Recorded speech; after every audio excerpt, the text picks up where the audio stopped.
Jafrabad modern school ખાતે જાફરાબાદ તાલુકાના 5 ગ્રામ પંચાયત ચૂંટણીનું પરિણામ જાહેર। જાફરાબાદમાં ધોળાદ્રીના જડીબેન ભાયાભાઈ બરૈયા વિજેતા જાહેર, જ્યારે ચેરણાના લાલજીભાઈ જાદવભાઈ ડોબરિયા વિજેતા જાહેર, તો લુણસાપુરમાં પેટા ચૂંટણીમાં પ્રકાશભાઈ અલીગભાઈ કોટીલા વિજેતા જાહેર। તો બીજી તરફ જાફરાબાદના અરબી સમુદ્રના વચ્ચે આવેલું શિયાળ બેટના હમીરભાઈ નાગભાઈ શિયાળ સતત ચોથી વખત થયા વિજેતા, તેમજ લોટપુરમાં હેમભાઈ બેન સોમાભાઈ મકવાણા વિજેતા જાહેર।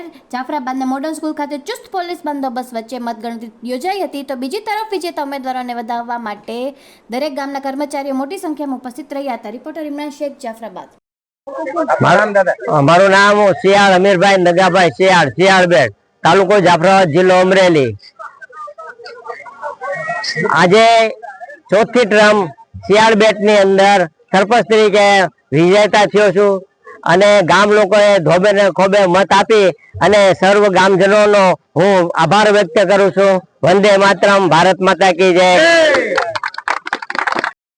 આજ રોજ જાફરાબાદ તાલુકાના ચૂંટણી હેઠળના ગામોમાં 5 ગામોમાં મતગણતરીની કામગીરી 9 વાગ્યાના કલાકે ચાલુ કરવામાં આવે। મતગણતરી બાદ ઉમેદવારો, ચૂંટણી એજન્ટ તથા સતત વિડીયોગ્રાફીની દેખરેખ હેઠળ શાંતિપૂર્ણ રીતે આજે મતદાનની કામગીરી પૂર્ણ થઈ ગયેલ છે। કોઈ અનિચ્છનીય બનાવ બનવામાં આવેલ નથી। દરેક વિજેતા ઉમેદવારોનું પરિણામ જાહેર કરી દેવામાં આવેલ છે।